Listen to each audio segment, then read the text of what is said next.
pessoal, esse episódio é um oferecimento da Conta Simples, que é a plataforma de múltiplos cartões corporativos e gestão de despesas preferida das startups e agências que mais crescem no país, e que é a união de conta corrente e múltiplos cartões, facilitando toda a jornada de pagamentos, gerando visibilidade, controle, descentralização e autonomia para os negócios que precisam de agilidade. Então, para conhecer mais, tem link aqui na descrição do episódio. Primeiro, eu queria agradecer, Paulo, a sua presença, agradecer a presença da audiência. Queria dizer assim, né, quando eu convidei o Paulo para participar desse episódio, né, eu sempre peço uma foto e uma mini biografia para colocar no material de divulgação, e daí na mini biografia do Paulo veio assim, numa frase final, que eu quase dei um copy-paste do jeito que veio, né, e fã do falecido Man the Arena, né, eu falei, caramba, meu, o cara que tem um podcast, um dos podcasts que eu mais admiro aqui no Brasil, que é o Like a Boss, acompanhou os primórdios jurássicos do podcast em 2010 com o Man the Arena. Então, obrigado, a gente tem bastante coisa para falar sobre esse tema, inclusive.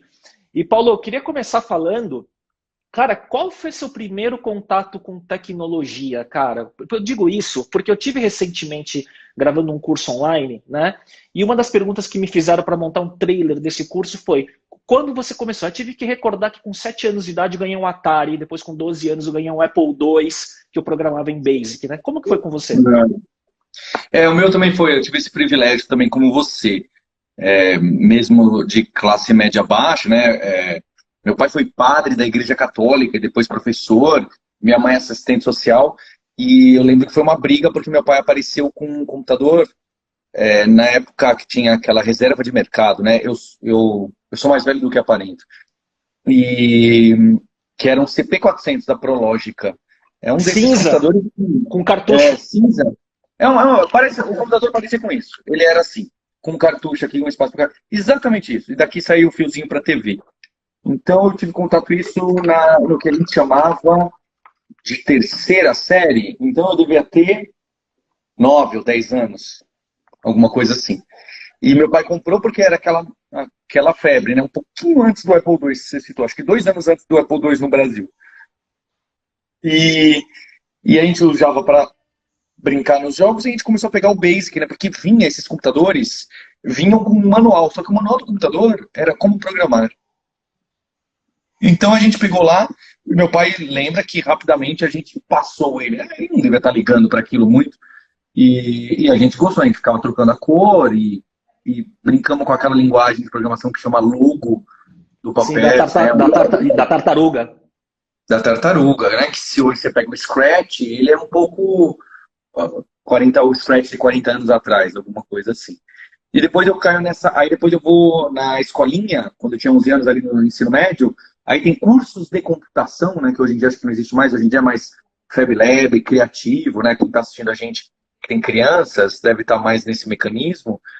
Aí eu faço curso de Basic no Apple II durante 2 anos e tinha uma professora que me incentivava muito, falava, não, olha, você é muito bom, você tem que fazer, etc.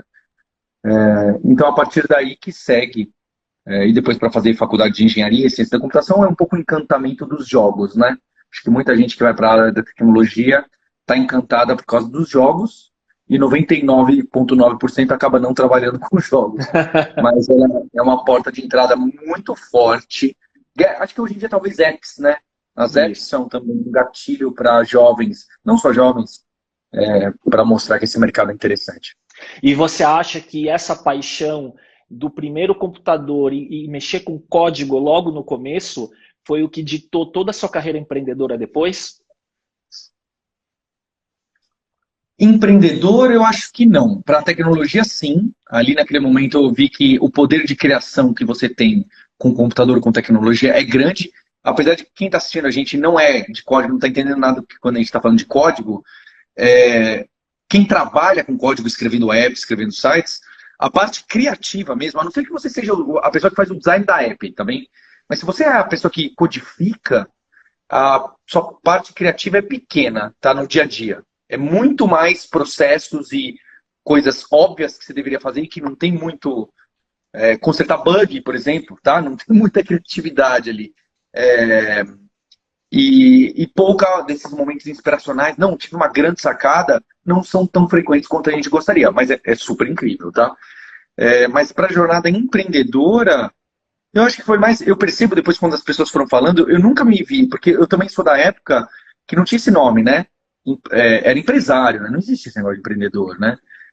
Quando eu montei minha empresa, eu montei uma escola, não tinha esse negócio de venture capital, não tinha isso de eu vou montar uma empresa para vender no futuro. Isso nem passava na cabeça dos jovens, pelo menos não da minha turma. E eu acho que não passava no geral mesmo. Isso é coisa mais de 20 anos para cá, 15 anos para cá, né? Inclusive, sobre o Mandarina, quando eu falei, né, falecido, etc., eu acho que um problema do Mandarina foi o timing que vocês fizeram. Vocês estavam muito antes do que quando a coisa estourou. Você não concorda um pouco com isso? Sim, sim, e isso é um papo legal, né? Porque timing e empreendedorismo e projeto, né? Quando a gente vê tem uma matéria do Bill Gross, do Idea Lab, que ele fala os 10 pontos principais para um negócio dar certo, ele coloca timing em primeiro lugar, e depois equipe, né? E funding é quarto, alguma coisa assim.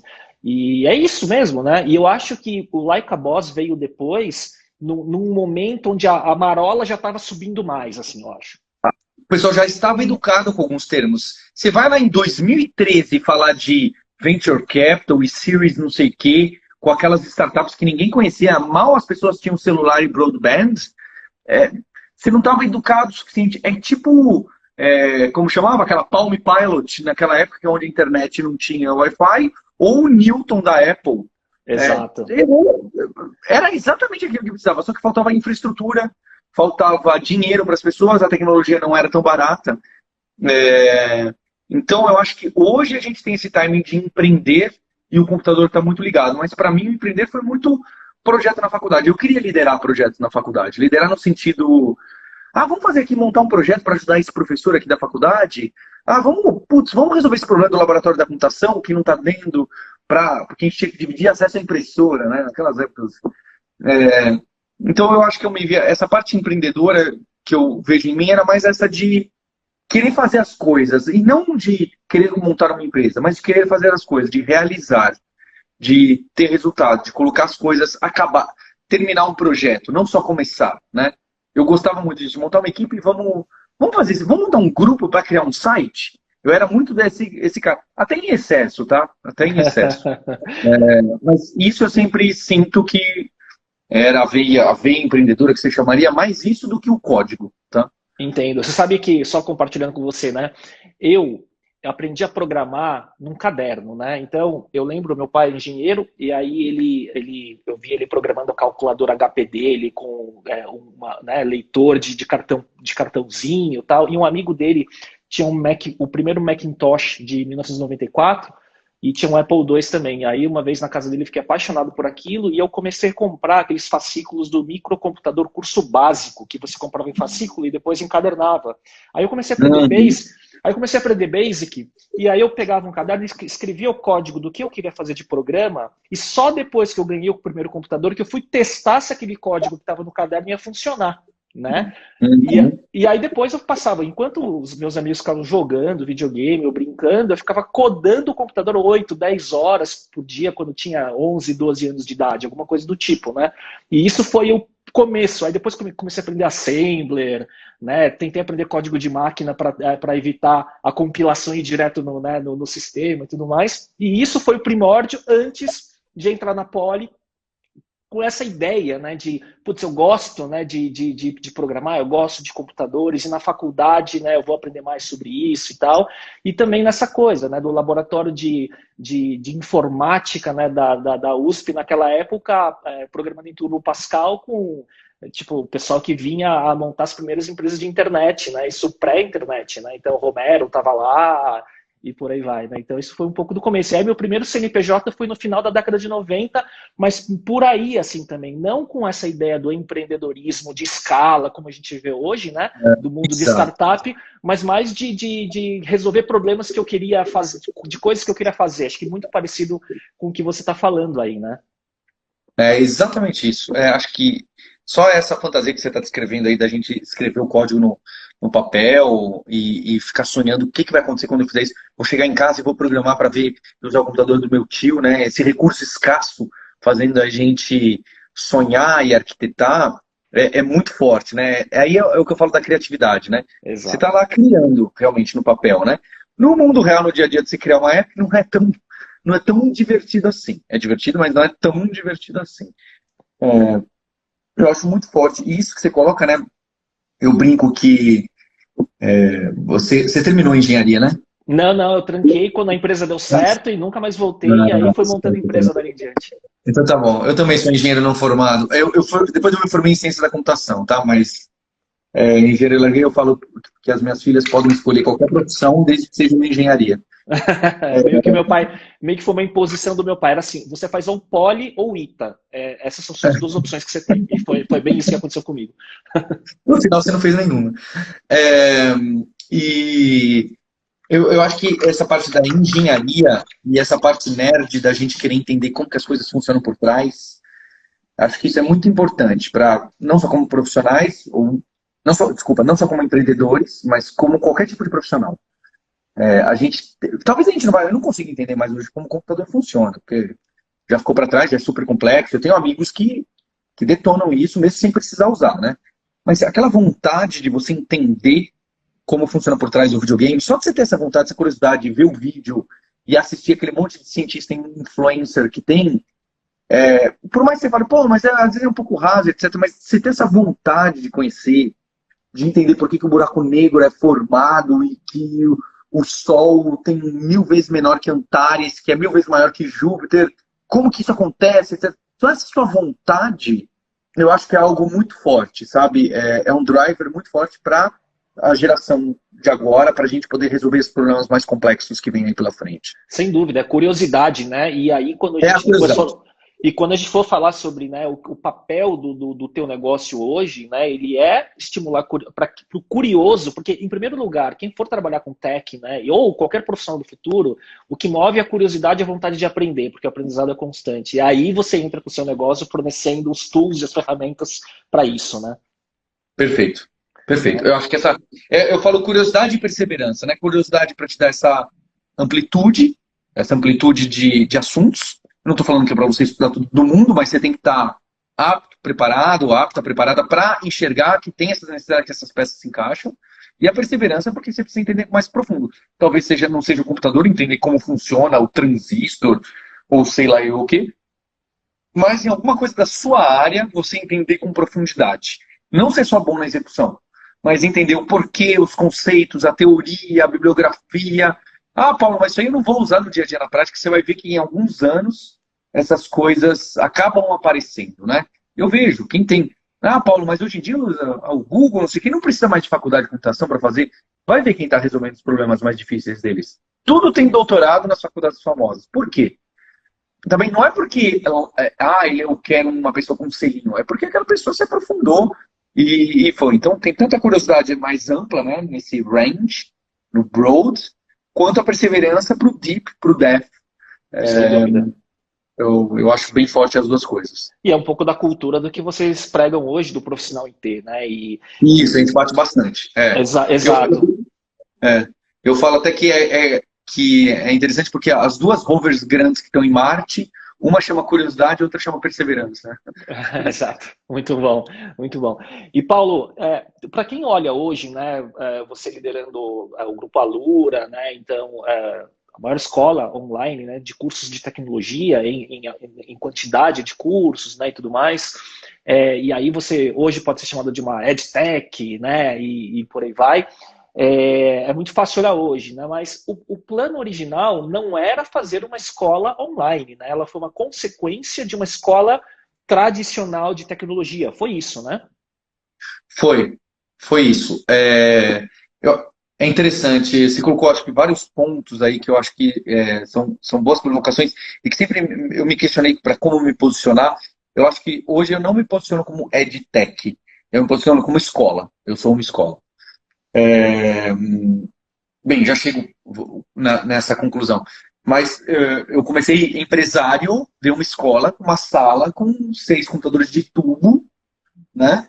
Aquele monitor de tubo Samsung, né? E uma escola tradicional, e nem era para ensinar programação básica, porque naquela época, em 2004, 2005, não existia esse buzz de você precisa aprender a programar, que eu acho até exagerado até hoje em dia, tá? Não existia esse buzz.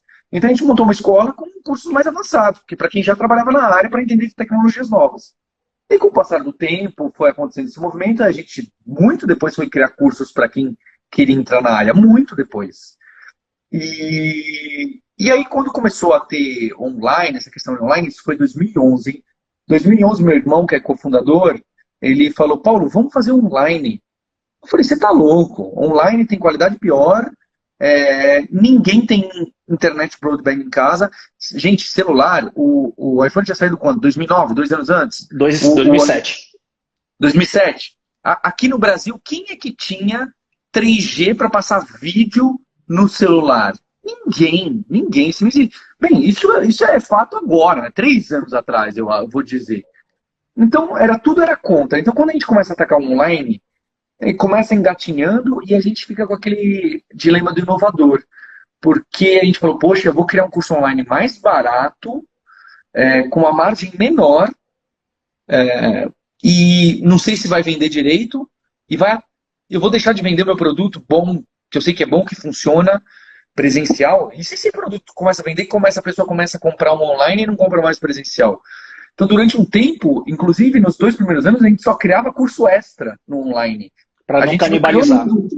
Para não canibalizar, que é um grande... Não é um grande erro, costuma ser um grande erro esse medo. Porque a questão do inovator dilema, você sabe, né, é justo você fica com medo de canibalizar, o outro cara vem e engole você. Né? Basicamente a história é essa. Então você fica com medo. E aí em 2013 a gente começou a encarar mais sério, que a gente viu que tinha uma atraçãozinha, mas ainda assim, tá, Léo? É um negócio, assim, um business minúsculo. Mas aí falou, parece que vai faturar, não sei o quê. Aí a gente resolveu criar uma outra marca, porque eu vi também que o posicionamento estava estranho. Se for ver muitas universidades que entraram no online, inclusive recente, você entra no site, ele tem curso regulado, não regulado, pós, tem online, offline, meio a meio, tem em Brasília, em São Paulo e na Oceania. Para poder juntar tudo para juntar tudo na mesma marca, né? Exato. E aí o call to action, você entra no site, qual que é o call to action? Tem 15 call to actions com preços, horários, esse você começa a qualquer hora, esse não. Então, por esse motivo, a gente decidiu fazer um spin-off para parecer bonito, criar uma marca nova para poder ter um único call to action e não ficar... Eu sempre dou esse exemplo da churrascaria que você vai e também tem pizza e sushi. E aí você fala, mas que caramba que você vende? Você é bom no quê? Você é bom né? em quê? Exato. Você é bom em quê?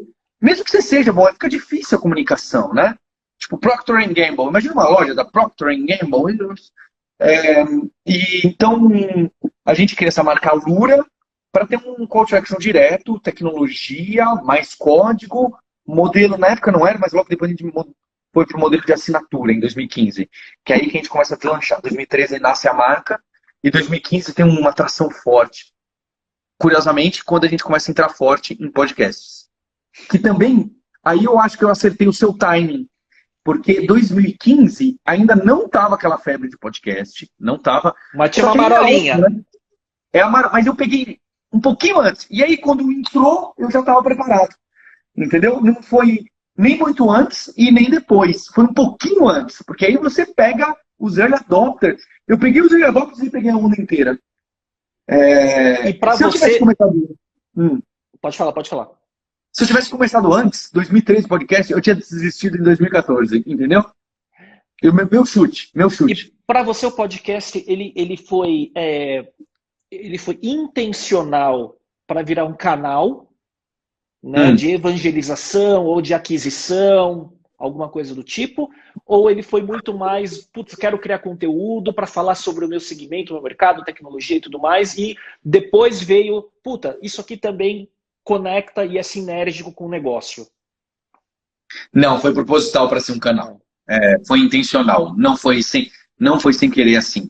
Mas foi proposital porque durante uns 2 anos, em 2013 e 2014, tinha 2 pessoas aqui na Lura que ficavam insistindo, Paulo, faz propaganda em podcast, faz nesse aqui. Inclusive me falavam em 2013, 2014, esse eu acho que não ia funcionar. anuncia nesse Whindersson Nunes. Eu falei, você é louco, quem é esse cara? E aí, onde a gente faz a maior parceria, que é no Jovem Nerd, que ainda é um dos maiores, talvez hoje em dia Globo, CBN seja maior, mas sem ser das marcas de mídia tradicional, o Jovem Nerd é o maior podcast do Brasil e um dos maiores do mundo, né? Eles falaram, faz um anúncio lá. E na época que a gente fez o anúncio, sei lá, em 2014, a gente fez os primeiros anúncios, em 2015 a gente fez um negócio grande com eles.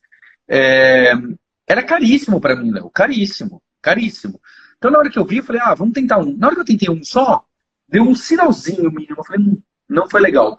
Aí alguém me falou, Paulo, a gente saiu de um programa sobre NBA. Eu falei, NBA não tem nada a ver com código. Falou, tenta agora, faz customizado, faz temático, paga mais caro para eles fazerem um episódio sobre programação e aparece lá. Aí a gente fez e ele deu um sinalzinho. Aí eu falei, vamos criar um programa junto com eles sobre tecnologia. E aí, que é o que eu acho que é a sacada total do product placement moderno, não é o influenciador falar de mim, é eu literalmente estar lá falando de mim indiretamente. Então, porque eu acho isso meio bobo, né, Léo? Eu sempre achei, hoje em dia eu obviamente já abracei há algum tempo, o CEO influencer, né? Mas hoje é uma realidade. As pessoas querem, aquele blá blá blá básico, as pessoas querem se relacionar com pessoas, não com marcas, ponto. Então, cada vez mais, as empresas empurram CEOs, inclusive de empresas tradicionais, para que elas apareçam no Instagram do Léo Cuba, para que elas deem entrevista, para que ele vá na Comic Con. Sim. Se isso é certo e errado, se esse mundo tá louco ou não, é uma outra questão, tá? Uma outra questão. Se isso vai gerar o TikTok, não sei o que, todo mundo vai fazer mal para a cabeça das pessoas, é uma questão válida. Mas é a realidade. A realidade hoje é que as pessoas querem se conectar com pessoas. Eu tô aqui porque eu sei. É óbvio, eu tenho o ego também, mas porque eu sei da importância de eu conectar. Vai ter uma pessoa aqui, Léo, eu tenho certeza. Vai ter uma pessoa que vai estar ouvindo aqui, que daqui a 2 anos vai me falar, ela vai fechar um contrato comigo no B2B da Alura, para a equipe inteira dela, e vai mandar um e-mail assim, Paulo, sabia que eu conheci você conversando com o Léo no Instagram 2 anos atrás? E nunca imaginei que... E vai ser isso. Ainda mais B2B, esse lead em educação, mais ainda, educação e saúde. A maturação é muito longa, porque ninguém acorda com vontade de, nossa, amanhã eu vou fazer uma pós-graduação. Ninguém acorda com isso. Isso é um processo, tem um monte de pontos. É que nem saúde. Você não fala, nossa, vi uma propaganda do Sírio-Libanês, amanhã eu vou no hospital. A construção de marca, e quem fala muito, o Guga Mafra pôs isso muito para mim. Ele fez eu estudar algumas coisas de marketing básico, né? Falou, a frequência, né? A frequência da mensagem é fundamental. Frequência e consistência, né? Então... Exatamente, senão a gente vira um negócio de Google Ads, você põe o Google Ads, você está esperando que você vai converter ali, ninguém conhece sua marca, não conhece você, não... põe o Ads lá, apareceu o CTR tá ruim e o conversion rate tá... É um trabalho de longo prazo, né? É um trabalho de longo prazo. Mas tem startups que é da noite pro dia, tem startup que é da noite pro dia, não é a maioria.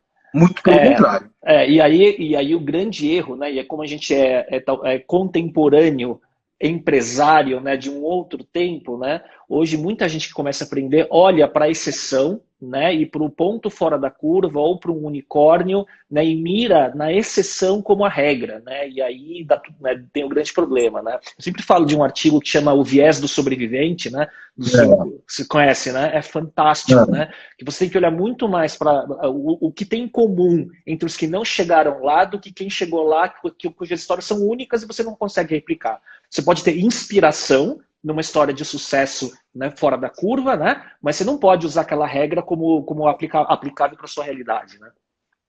Gente, não dá. Nem essas pessoas... Se for pegar ainda um unicórnio, que tem 10 no Brasil e talvez 20, esse ano saiu o report aí, 20 de... E aí tem esse número aí, 16 mil startups. O que é 20 em 16 mil? É nada.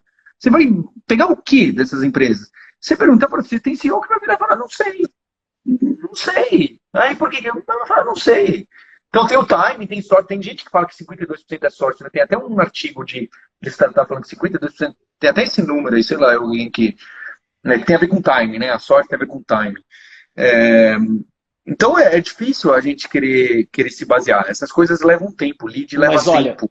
Mas olha só, o teu caso, você vê a Alura, né? é muito legal quando se analisa olhando de fora, né? Assim, não é uma história que foi um plano de negócio, uma visão original, que lá você falou, vou montar uma plataforma de ensino online, porque eu vejo que daqui a 10 anos, né, vai chegar um ponto de maturação em escala, né, e que essa visão perseguida, queimando grana, venture capital e tudo mais, chegou lá. Na verdade, é uma trajetória, né, de muitas descobertas e alguns acertos em certas escolhas durante o caminho, né, que deram essas rampagens no negócio, né? A gente até tinha um plano financeiro de quando que ia chegar, etc. Mas assim, de que essas coisas iam acontecer dessa forma, etc. Zero, zero. O plano é 1 ano, não é 5 anos. O plano que é acionável e que costuma acontecer é o de 1 ano.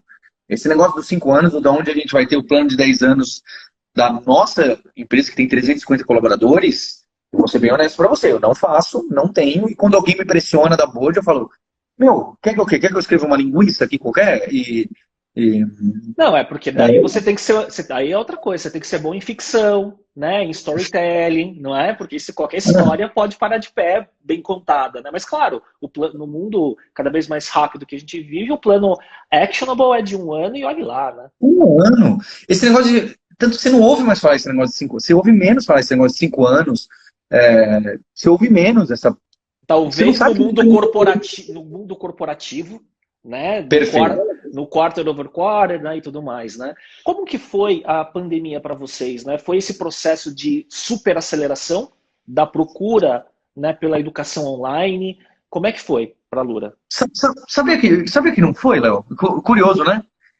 Porque eu tenho vários colegas que trabalham com educação online, de competidores a não competidores de outros temas, e eles tiveram uma aceleração. A gente vinha em 2020, no começo de 2020, já num crescimento. Aí, se eu te mostrar o gráfico mês a mês em 2020, você vai demorar um pouquinho para falar, aqui foi a pandemia. Teve sim, dá uma aceleração no crescimento, mas você precisa parar um pouquinho. Não tem assim. Você não circula na hora assim, pá, é aqui, né, Paulo? É a pandemia. Você não circula, tá?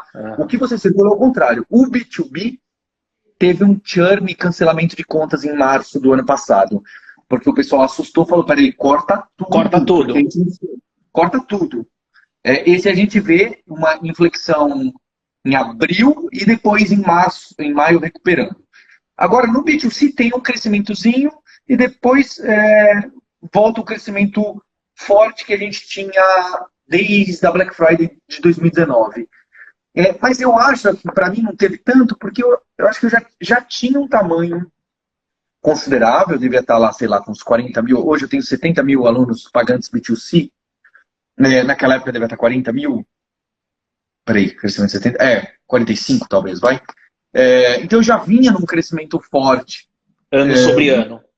Isso, ano sobre ano. E eu já tenho um tamanho grande, eu não consigo mais.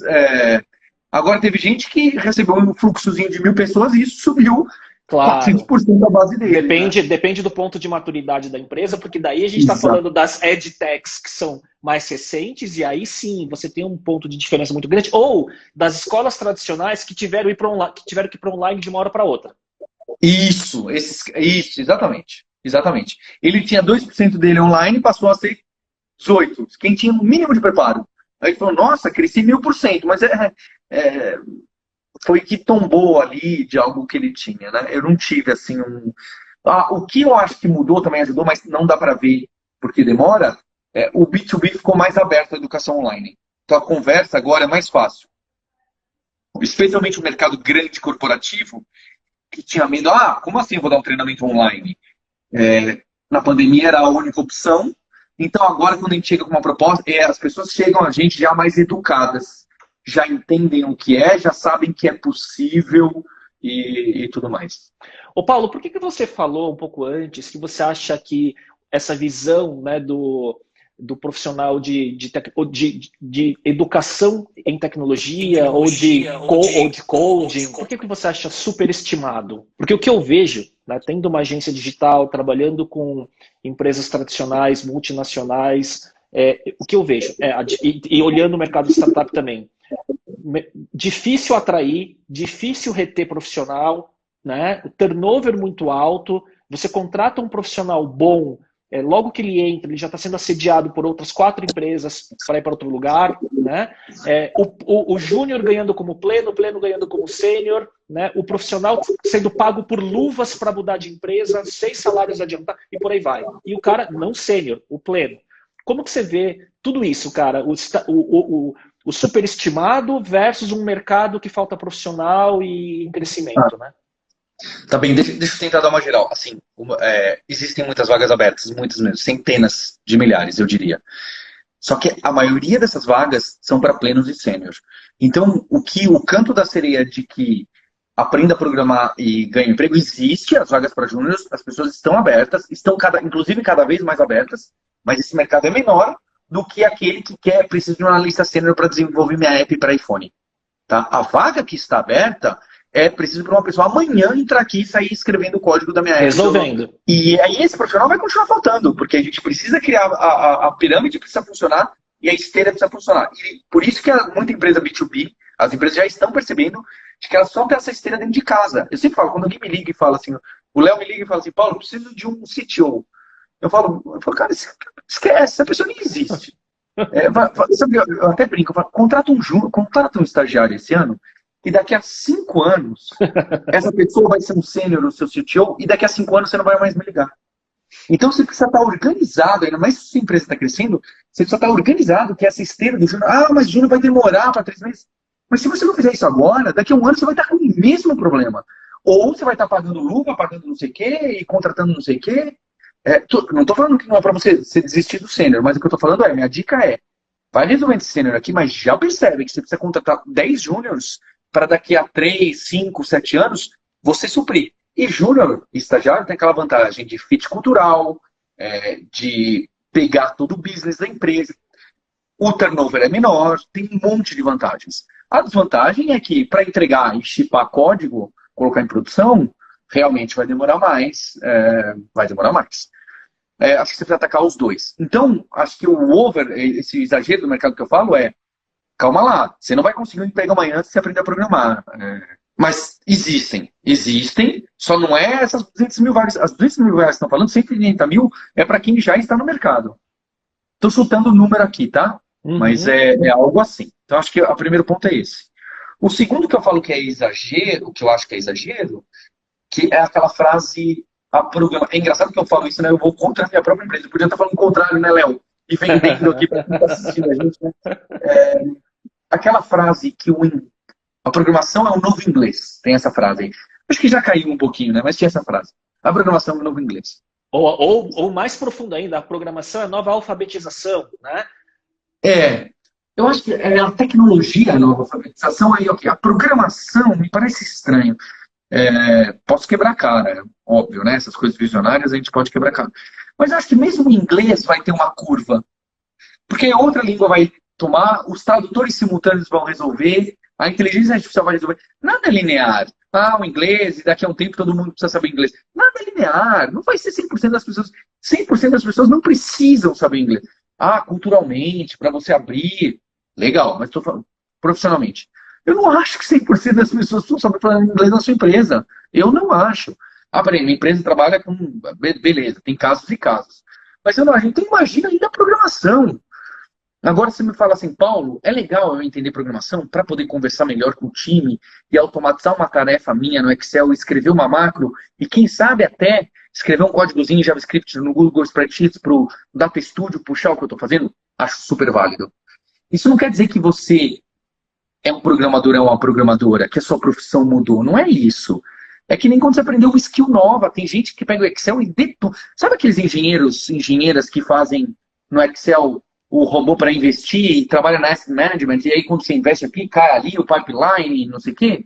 Essa pessoa está programando, ela só não sabe. Ela se julga programadora? Ela fala que ela aprendeu a programação? Eu acho que não. Mas ela está programando.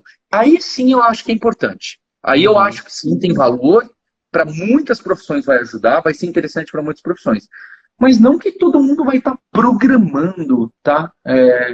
Assim como o empreendedorismo, né? Essa cultura de que todo mundo tem que empreender, né? Acho que tudo ele vem numa mesma bolha, né?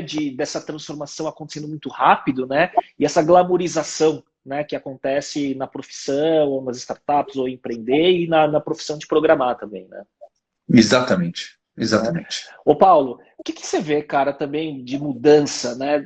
Eu vejo no portfólio de cursos, eu vejo que você tem cursos também de gestão e de cultura digital, né? Talvez para profissionais, né, cujas empresas estão passando por transformação digital, e eu vejo isso muito no dia a dia. Por exemplo, ou você está falando sobre influenciadores, né, o papel do influenciador para conteúdo. Ontem a gente organizou um evento online, um webinar, né, na BIC, que é um cliente nosso, fabricante de canetas e tal, levando o head de social media do Magazine Luiza para falar sobre o case da Lu, que é a maior influencer virtual do Brasil, né?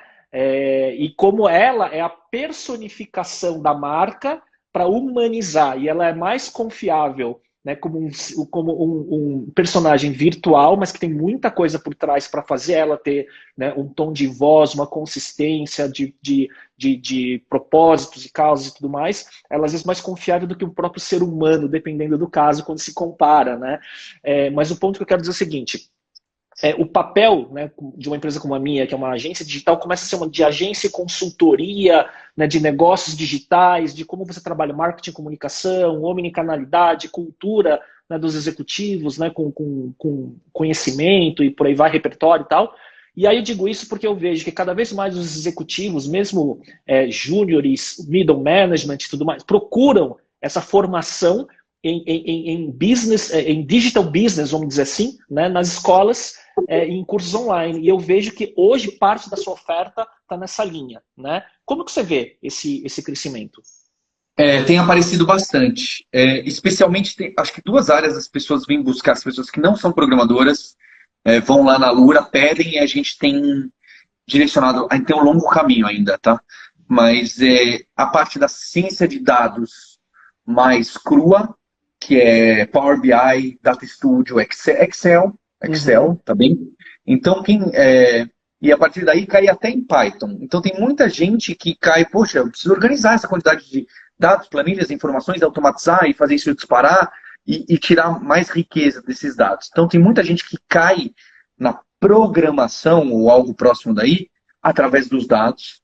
Então, cai nesse mundo do squad de tecnologia, né? Porque pensa naquele grupinho de tecnologia, tem um front-end, um back-end, uma pessoa de ciência de dados, uma pessoa de BI, um BI, e tem também o outro lado que vem, que nem sempre tem esse persona, mas o agilista, a pessoa de gestão de produtos digitais, né? Pode ser um PO, né?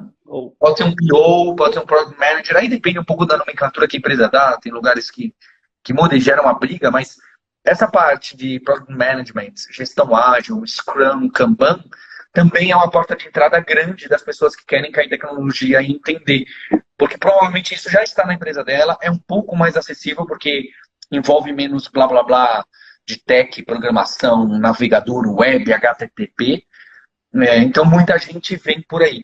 Então a gente tem sim aberto para não ser só coding, só programação, mas tomando cuidado, porque teve uma época, Léo, que é um erro que eu cometi na Lura, né? Quando a gente começou a crescer muito ali em 2017, 2018, eu enfiei uma das nossas escolas e eu coloquei uma marketing digital, um grupo, né? E aí a gente começou a criar Google Ads, Facebook, Instagram, social media, que são temas que a gente não tem autoridade. Conhecimento a gente até pode ter, tá? Mas a gente não tem autoridade, a gente não tem os canais. A gente não está próximo dessas pessoas. Sem contar que você acaba diluindo virando um negócio da churrascaria um pouquinho, né? Eu digo, quando você entra na Lura, hoje em dia, foi a diretiva que a gente deu 2 anos atrás. Cara, quem entrar lá, se a pessoa se ela ficar em dúvida do que é a Lura, não deixa ela em dúvida. É código, é software, é tecnologia. Então a palavra marketing digital draga a pessoa que está no software e fala, pô, tem marketing digital também. Será que esses caras são bons mesmo? Mas você executou, você colocou os cursos no portfólio e você sentiu que diluiu e deu uma... É uma suspeita, tá, Léo? Como que eu vou metrificar isso? Como que eu vou ter um KPI para saber o awareness da minha marca em relação à autoridade? Difícil. Mas quando eu vi alguns concorrentes pequenos meus se posicionando muito mais e aí me atacando de alguma forma, não direta, mas eu vi que eles estavam falando com mais autoridade. Aí eu falei, para tudo, gente. Tudo que e a gente ainda tem bastante desse conteúdo, só que eles estão nas subpáginas. Eles não são a nossa roupagem, eles não são a nossa vitrine. A minha vitrine é Data Science, Front-End, Back-End, código, falar difícil. Minha vitrine é falar difícil. Até o gestão e o ágil, eu não quero falar fraco, não. É falando com termos de squad, tecnologia, etc. Tem cursos introdutórios para a pessoa cair? Tem. Mas cada vez mais eu vou deixar eles, se você precisa, tá aqui. Mas como que é aquele Ideal Profile, Customer, né? Sim, Customer sim. Profile. ICP. ICP é pessoas de tecnologia. Então, se uma pessoa que não é de tecnologia entrar lá e não curtir, paciência. O que eu não quero é o contrário. Vem uma pessoa hardcore, um engenheiro, uma engenheira, que tá com aquela vontade de entender o computador, entrar e falar, ixi, não pode achar fluffy.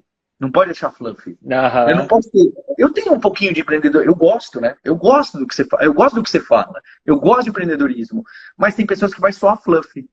Então eu não ponho na primeira página. Mas aí isso é a consistência do posicionamento, né? Então, exatamente. Porque, sabe, eu estava pensando aqui enquanto você falava, eu acho que a questão, primeiro quando você falou do marketing digital, eu falei, mas por que não deu tão certo? Porque seria a lateralidade próxima ao core de vocês. Foi meu pensamento. Mas aí que você para pensar, o marketing digital é a disciplina onde você tem muito curso online sendo vendido por pessoas, os gurus de marketing digital que fazem lançamento. Exato. Aí você entra na seara. Agora, esses caras não vendem curso de código, né? O cara que virou influenciador no Instagram e para construir audiência, ele não está vendendo curso de programação, ele não está vendendo, né, curso de Scrum Master. Na maioria das vezes pode até ter, mas não é a maior parte. Então acho que o curso de marketing digital se confunde muito com pessoas que viraram gurus de marketing digital e têm suas metodologias que ensinam você a resolver tudo em 10 passos e você vai, né, aprender rápido e por aí vai, né? Perfeito, é isso mesmo. E aí, eu colocando esse negócio do marketing digital, estou competindo com essas pessoas e eu acho que o que eu deveria e poderia fazer é uma aquisição de uma escala online de marketing digital e fazer essa oferta paralela sem a minha marca. Ah, sim, outra marca, daí tudo bem. Ou no footer, né? No footer, Sim. Mas é um outro business. Aí sim faz sentido para mim. Aí faz sentido. Para fechar esse assunto da Alura, né, e a gente parte para o tema de podcasts, o que você vê como próximos passos? Quais são as oportunidades que o teu radar está pegando para um futuro próximo, cara? Aí, acho que é a expansão na vertical e na horizontal. Na vertical, seria pensar a escola como uma DNVB, né? Então, Digital native. A gente não nasceu digital, né? Eu nasci em brick and mortar, mas beleza. Mas o pensamento de nascimento digital, com os nativos digital, e fazer essa brand vertical inteira. O que eu quero dizer com vertical na escola? Eu tenho desde K-12, ensino para ensino médio, para escola, até faculdade, pós-graduação. Então, eu levanto não só curso livre de curta duração. Eu vou ter curso livre de longa duração, vou ter MBA, vou ter pós-graduação, faculdade, vou ter, se uma escola quer colocar a gente para o ensino médio, menos do que ensino médio ainda é um pouco, a gente até tem umas escolas que contrataram, mas não é bem tal. Então é expandir assim as possibilidades, né? Dado que a gente tem uma marca forte em tech. E aí depois pegar com essa expansão, fazer isso em UX, em design, em marketing digital, e em outras áreas que envolvam também empresas que usam bastante tecnologia. É basicamente isso. Então, hoje a gente está meio que em 1 ou 2 pontos aqui central, a gente quer ir para 4 ou 5 e depois pegar esses 4 ou 5 e pegar também em design, e pegar também em marketing digital, e pegar também em outras comunidades, mais do que escolas, outras comunidades. Né? Muito bom. Paulo, virando a página falando de podcast, o que veio primeiro, o hipster.tech ou Like a Boss? O hipsters.tech, que é um podcast só de tecnologia, quase só de programação. Ele nasce em 2016. Isso. Acredito que em fevereiro de 2016, não, alguma coisa assim, meio de 2016. E esse então, que foi a estratégia como canal, certo? Esse já foi. Falou, olha, tá funcionando ali com o Jovem Nerd, vamos criar com mais profundidade, porque ali só dá para falar meio amplo. Esse já foi, vamos ver como vai. E aí foi a radiofobia que produz, falou, Paulo, nunca vi um primeiro episódio dessa audiência. Nunca vi um primeiro episódio ter essa audiência. Então, o mercado estava totalmente preparado. A gente entrou na hora certíssima. Certíssimo. E depois veio o Like a Boss. Mas foi logo junto, né? Foi muito próximo. Veio logo, veio exatamente um ano atrás, um ano depois, exatamente um ano depois. Porque eu fiz um episódio ou outro com startups, e aí que eu perguntava um pouco da criação, e vi que havia audiência, mas que não era a mesma do Hipsters. Aí a gente fez também um spin-off e criou. O objetivo também deu aprender mais como CEO e líder. Naquela época a empresa devia ter 90 pessoas, hoje tem 350. Então eu estava querendo entender um pouco melhor de estratégia, como pensavam. E também uma forma de eu me manter com esse networking com founders, com venture capital, C-level.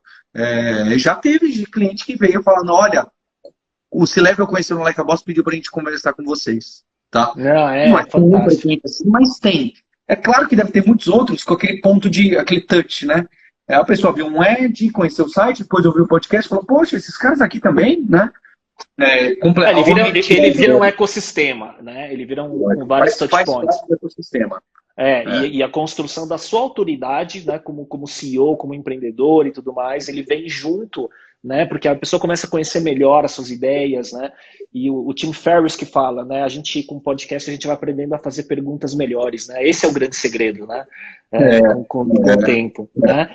E eu acho muito legal, cara, porque a sua tese, né, com o Like a Boss, ele é muito parecido com como a gente começou o Mandarina. Ele começou um pouco informal, mas com o tempo, eu e Miguel, a gente foi descobrindo assim, puta, isso aqui é um MBA disfarçado, cara. Porque se eu chamar o founder de uma startup grande para tomar um café para uma mentoria, ele não vai.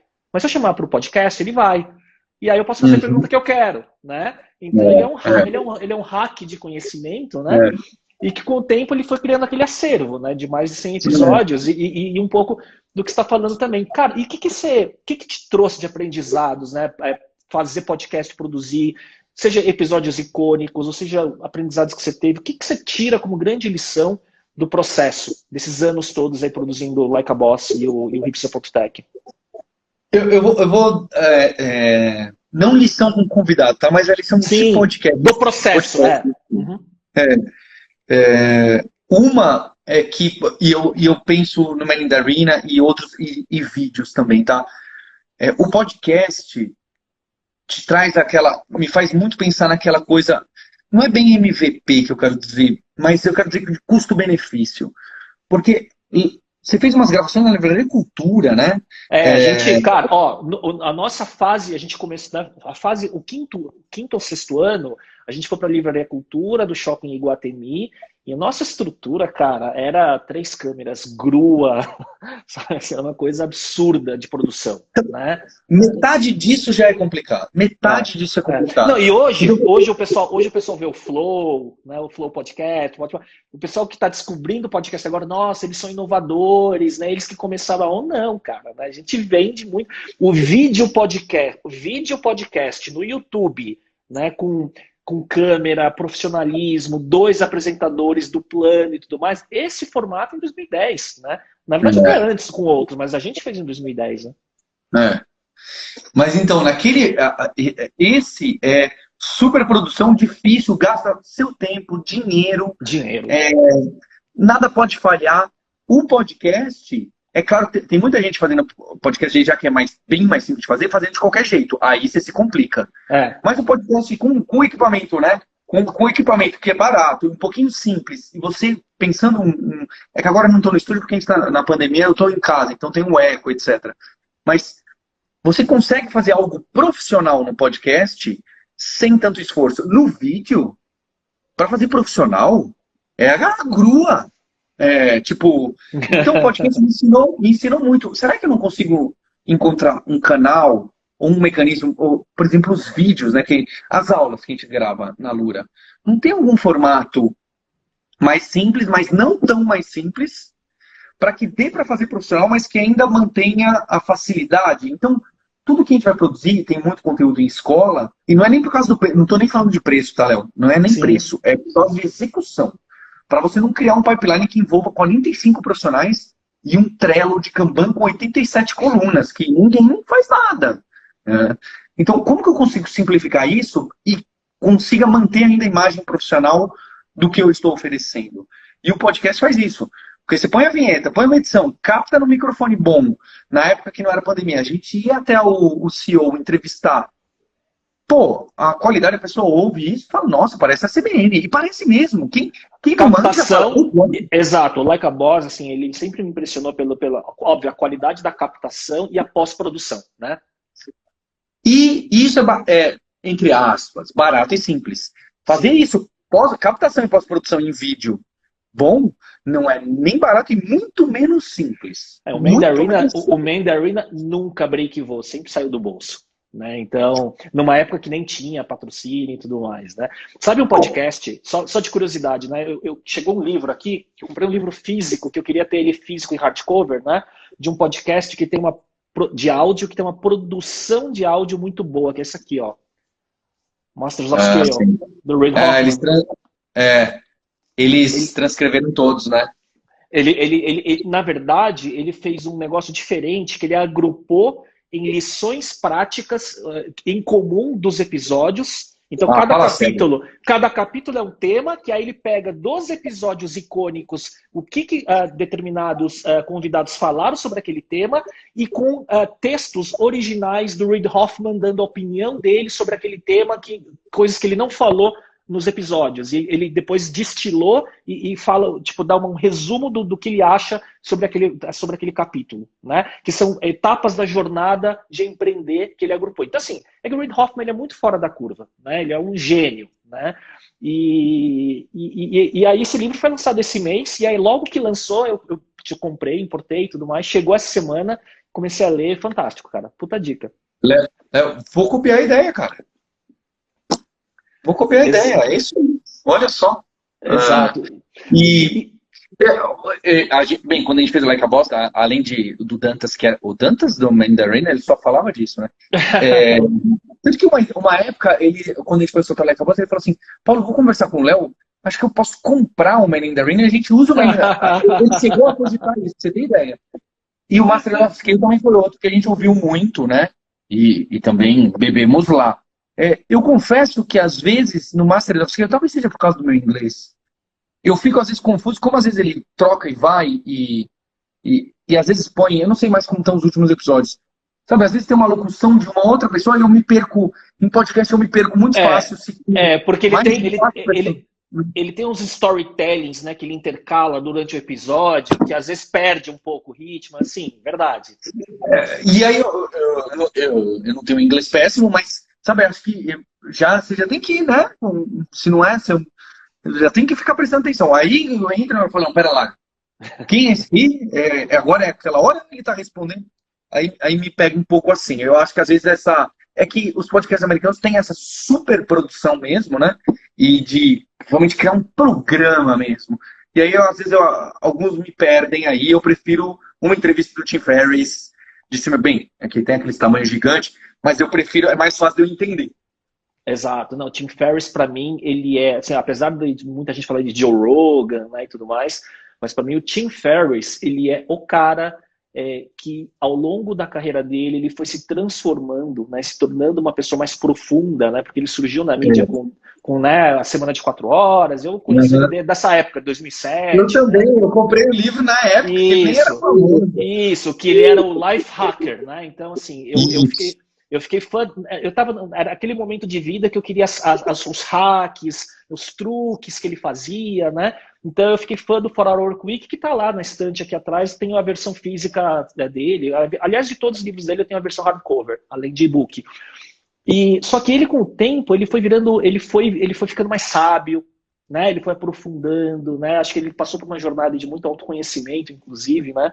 E você vê no podcast dele o resultado disso, né? Outro dia, eu cliquei no site dele e fui ver quanto custa anunciar no podcast dele, né? E o Tim Ferriss é aquele cara que ele... anúncios, né? Ele tem vários anúncios.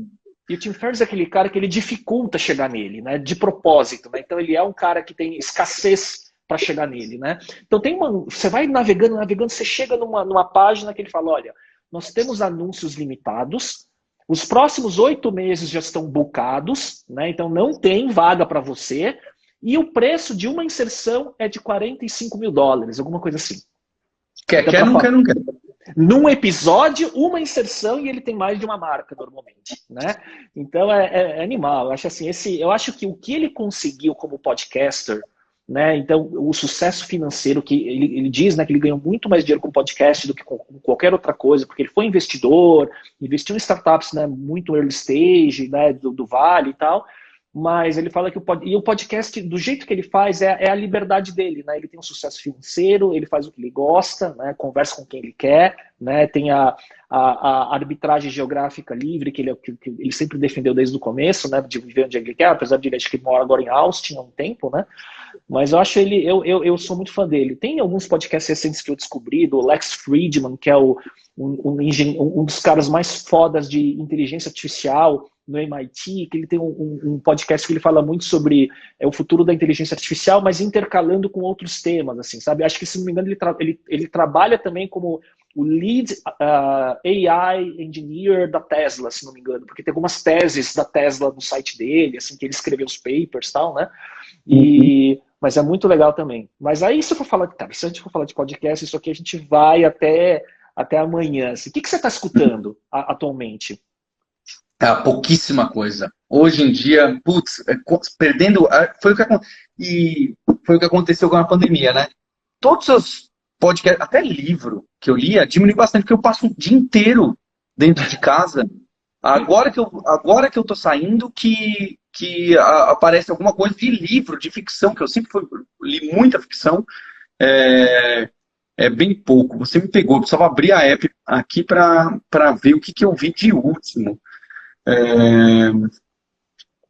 Você é de fases?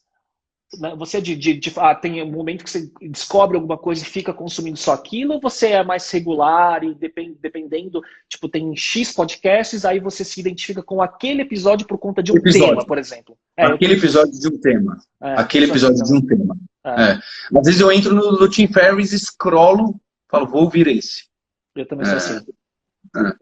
Eu também sou assim. Ô Paulo, indo para o terceiro pilar aqui, para a gente ir para a reta final daqui a pouco, como que é esse papel como investidor? Começou quando? Né? E como que é a sua atividade no ecossistema? Você dedica muito tempo? Acho que como investidor anjo, né, que acho que também é um interesse que muita gente ouve falar aí, primeiro eu queria fazer um disclaimer, não recomendo ninguém fazer um investimento anjo. Dá trabalho. É muito mais perigoso. É muito mais perigoso que o Bitcoin. Você pode cair metade, amanhã você vende tudo. O investimento que você põe hoje, você vai esperar 10 anos e provavelmente vai ser zero. Então, tomem cuidado. Que é outra glamorização, né? Do angel investor, do VC, né? E tudo mais. Né? Total.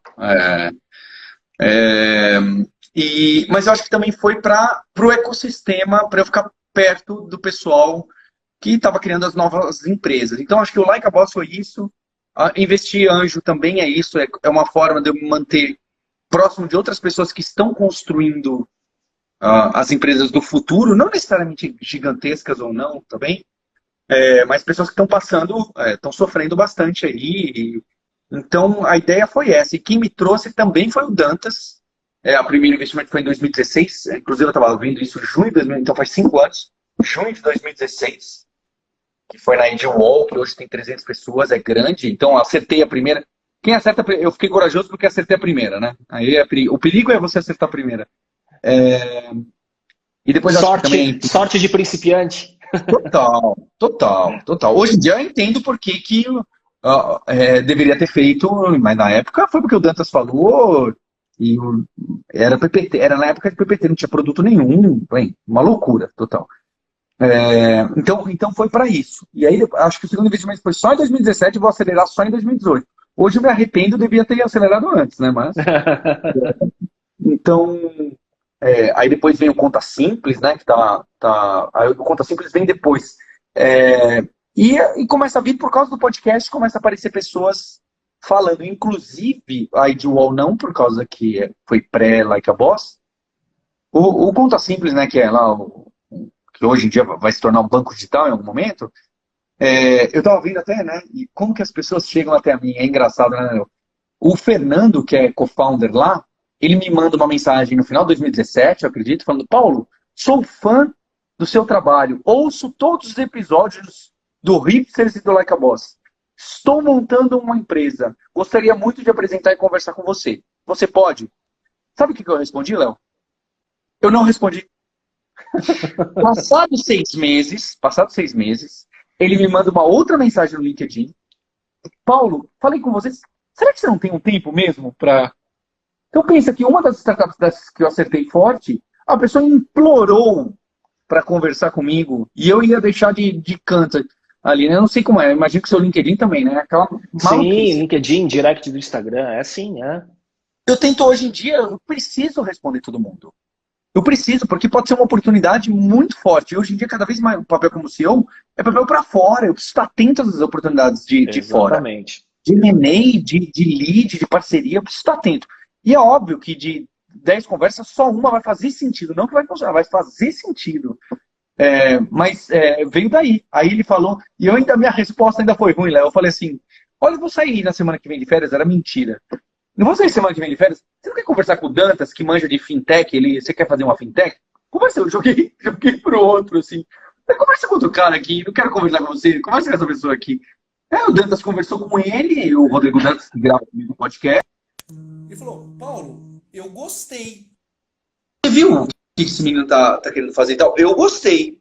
Vamos marcar de conversar direito, porque eu acho que ali ele já... Quer dizer, você dificultou de todo jeito, o Dantas teve seu filtro, né? Eu vendi tudo para não dar certo, basicamente. Mas, cara, que legal, né? Porque eu vejo assim que todas as suas frentes, né? Então, a história da Lura, os podcasts, o investimento, ele montou um ecossistema todo sinérgico, mas sabe o que eu vejo, cara? O que tem em comum em tudo isso é a tua curiosidade, cara. Né? Então, é a curiosidade de descobrir coisas através de novos canais e formatos. Porque o que você está falando, investimento, claro que você não quer perder dinheiro sendo investidor, né? Mas nunca foi pela ganância, vamos dizer assim, do múltiplo de 1000x sobre o investimento, né? Foi de ecossistema, conexão, né? E essa curiosidade eterna de estar descobrindo coisa, né? Que vem, acho que desde os primórdios como programador. Né? Exatamente.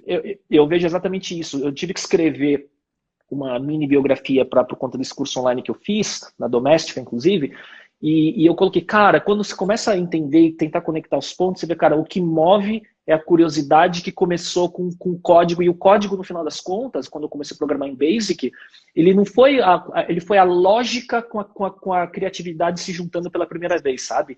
Então, e aí a vida inteira foi isso, né? Para você também foi assim. Eu acho que o código desperta muito essa coisa do nerd, da curiosidade, da criatividade. É muito forte para empreender. É muito forte. Não é à toa. Não é só porque as grandes oportunidades usam tecnologia. É porque o código, a programação, o software dá essas possibilidades que tem a ver com empreender. Eu acho que é isso mesmo. E acho que ele puxa uma característica de autodidatismo muito forte para quem aprende a codar, né? E quando você puxa isso e junta com a criatividade, daí, cara, é a fórmula, né? De enfrentar erro, né? O código dá muito erro e tem uma hora que você precisa enfrentar. Não adianta nem você pedir muita ajuda. Tem uma hora que você precisa enfrentar um pouquinho. Depois você pede ajuda e tal. Mas e isso é empreender, né? E você que tem... Vão errar, é você lá. Não tem muito... aí depois você vai pedir ajuda, vai conversar, etc. Mas você vai concluir, não vai ter uma receita perfeita. Exatamente. Como eu disse, nem sempre é assim, tá? Em código tem vezes que é a receita perfeita, é isso aqui que você tem que fazer e acabou. Muitas vezes. Mas tem vezes que você precisa explorar e que tem a ver com empreender. Né? Parece que codar, mais do que codar, é aprender a debugar, né? Isso, que é você que tem que resolver o bug, cara. Você não consegue terceirizar o bug do teu código, entendeu? E se você ficar o tempo todo pedindo ajuda, aí você não vai conseguir... Você não desenvolve na cabeça. Você não desenvolve. Então é exatamente isso. Quase por isso que você fala. Diga lá. Não, é quase que um momento filosófico, né? De descoberta. Isso. E eu falo para os alunos, eu ainda dou aula, né? Eu falo, olha, vai dar erro para você nessa. Dou a primeira aula, você vai tomar erro. E lembre-se que todo mundo passou por esse momento e você vai precisar encarar uma hora ou outra. Talvez agora você vai pedir ajuda várias vezes, etc. Uma hora você precisa encarar. Porque é isso que vai te fazer raciocinar, filosofar, será que por aqui, por aí? E se eu tentar uma vírgula aqui, será que foi por causa disso? Será que foi a maiúscula? Será que foi parênteses? Será que eu escrevi alguma letra errada? Esses seraquês, essas explorações, são fundamentais para o aprendizado, seja de código ou de qualquer coisa. Por isso que é uma ferramenta muito forte. Aí sim, Léo, eu acho que todo mundo deve aprender a programar. Aí sim, porque é uma coisa interessante, te expande a cabeça, te faz questionar e procurar alternativas, pode te automatizar o trabalho. Aí eu concordo. Agora, todo mundo precisa aprender a programar porque todos os trabalhos vão usar programação, eu acho uma viagem. Exato. Mas eu concordo 100% com você. Paulo, reta final, perguntas de bate-bola. Normalmente eu compartilho pauta para as pessoas prepararem, só que como você é um podcaster, um creator de conteúdo profissional, então vai na raça e aí vamos que vamos. Tem 4 perguntas aqui que eu faço sempre para fechar. Um hábito ou rotina que te ajuda no dia a dia? Fazer exercício físico. E eu sempre fui sedentário até os 36 anos. Até os 36 anos eu era sedentário. Fiz uma musculação ou outra, mas eu era sedentário e nunca fui de esporte coletivo. Sempre odiei, faltei todas as aulas de educação física, 100% de todas as aulas de educação física. Nunca joguei absolutamente nada na faculdade. Sempre odiei e tive raiva. Na hora que eu comecei a fazer esporte, encontrei um professor que reconheceu e falou: Paulo, você é bom para ginástica, faz o alongamento, ó, faz argola, faz não sei o que, você é bom nisso, e me direcionou no que eu era bom e me incentivou. Professor precisa ser assim, tirar obstáculos. Não é quem ensina melhor, é quem tira os obstáculos. Quando eu encarei essa rotina, e de fazer o café, moer meu café também, todo dia de manhã, me ajudou bastante. No final é disciplina e ter horário, coisas que antes de eu ter crianças, eu sempre tinha o maior orgulho de que eu ia dormir às 3h30 da manhã, acordava às 11, e que eu comia o que eu queria, tinha o maior orgulho. Hoje eu vejo, nossa, se eu tivesse tido essa... É meio conservador. Essa consciência. Essa consciência. Nossa, não é à toa que você vai entrevistar o Hoffman, você vai ver o Tim Ferriss, o pessoal no nível esporte lá no talo, não é à toa, não é só porque tem dinheiro e tempo, não é só por causa disso. É pela disciplina que te obriga, né, e transforma todo o resto, além da saúde, bem-estar e tudo mais, né? É a disciplina. Um livro que você recomenda? De business, o Innovator's Dilemma, eu acho que é incrível. De ficção... Conceito atemporal, né? Porque você lê, o cara estava falando da Netflix do Uber 10 anos antes de existir. Exatamente. De ficção, vou citar alguns curtos, porque aí alguém sempre, para não atrapalhar a vida de ninguém, eu vou citar 3 que eu já li mais de uma vez. Pouquíssimos livros na vida eu li mais de uma vez. Memória de Subsolo, do Dostoiévski, que deve ter umas 100 páginas. O Cândido, do Voltaire, deve ter umas 110 páginas. E O Estrangeiro, do Camus, que deve ter também 90 páginas. São 3 livros com... 2 deles com algum viés existencialista e outro... E que você vai reconhecer são histórias, são romances fáceis de ler e de grandes autores. Eu acho que são leituras profundas, mas fáceis de ler. É o tipo de leitura que eu gosto. Muito bom. Um podcast, filme ou série que você gostaria de recomendar? O Dogville, do Lars von Trier, com a Nicole Kidman, né? Você já deve ter também uns seus 20 anos. E um que chama O Maquinista, com Christian Bale, o Batman. Sei. O Maquinista... Ele ficou magro pra caramba, né? Isso! Você não acredita. Cadavérico. Na hora que você for ver ele, você vai entender porque esse cara é um ator, não é por causa do Batman. É uma pessoa dessas pessoas que absorvem o personagem, tá? E para quem conhece um pouco a direção e quem fez esse screenplay todo, ele é totalmente baseado nas obras do Dostoiévski. Ele é um pupurri do Dostoiévski. Ele tem inclusive referências claras em nomes, em faixas, em livros. É um filme, os dois, né? São bem existencialistas, são bem o estilo que eu gosto. Muito bom. Último, uma frase que te representa, ou que você se identifica, ou que veio à tua cabeça. Meu pai é uma pessoa muito lida, né? Leu muito mesmo. E ele tá com essa frase, cada época ele tem uma frase de um russo um pouco menos famoso, o Gorky, e num dos livros também não tão famosos dele, ele fala... Eu vou parafrasear, tá? Porque eu não vou saber. É grande aventura ser humano na Terra. É uma grande aventura ser humano na Terra. Eu acho que toda vez que nasce, quem tem criança, né? Toda vez que que nasce alguma pessoa, alguém está grávida, eu penso, poxa, aqui, essa criança vai ter uma aventura pela frente.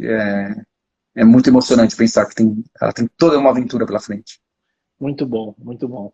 Eu sempre mando essas perguntas rápidas antes, né, para as pessoas. Ó, eu sei que às vezes é melhor pensar antes, porque daí você já chega pronto, não fica de saia justa, né, durante o podcast, né?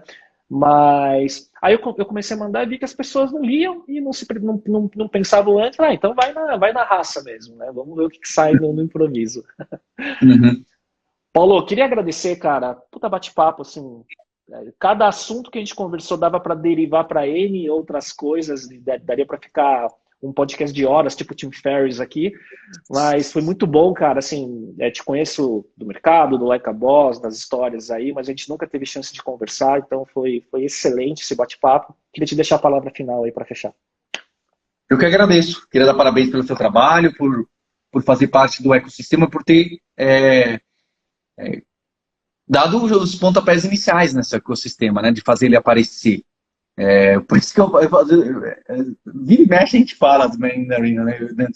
Fala, putz, se os caras tivessem feito isso 10 anos depois, né?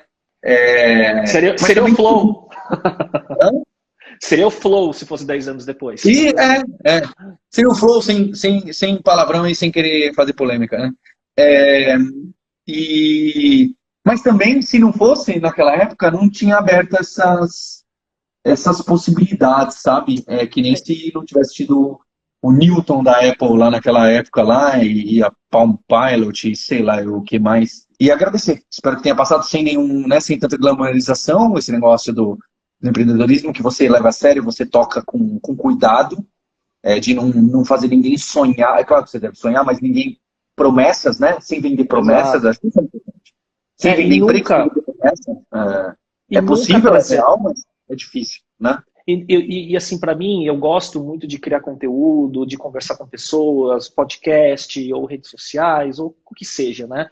Mas o cuidado que eu tenho é de trazer um conteúdo mais pé no chão do que o caga-regra, ou do que tem resposta para tudo, porque, entendeu? Então, assim, que acho que tem muita gente, né, que se constrói dessa forma, e não querendo criticar, mas não é a forma que eu construo o conteúdo. É o que eu falo, não é o meu estilo, esse opinionated, esse é o certo, isso aqui não dá certo, ou faça assim. Exato. Não é o meu estilo, sei que para a audiência, pelo que me parece, funciona melhor do que o estilo nosso, né? Você declarar que você tem um time parece que funciona melhor do que a gente que quer falar o veja bem e mostrar, olha, eu gosto mais aqui, mas ali também tem. Mas eu também prefiro eu prefiro essa nossa abordagem sem cagar. Quem sou eu, né? Às vezes as pessoas me perguntam, o que você acha da empresa? Eu falo, cara, não sei da minha. Vou dar opinião na empresa do outro? Loucura, né? Então eu prefiro essa humildade real. Eu também. É isso aí, Paulo, obrigado. Queria agradecer a galera aí que acompanhou, que vai talvez acompanhar também nos outros formatos, no Spotify, no YouTube. Amanhã, aqui a gente está trazendo o episódio editado já no Instagram com as vinhetas e tudo mais. Depois vem as versões do YouTube e Spotify no fim de semana. Vou estar divulgando para todo mundo. Paulo, obrigado, parabéns pelo trabalho e vamos falando, mantendo contato. Obrigado, pessoal. Boa noite. Tchau, tchau. Boa noite.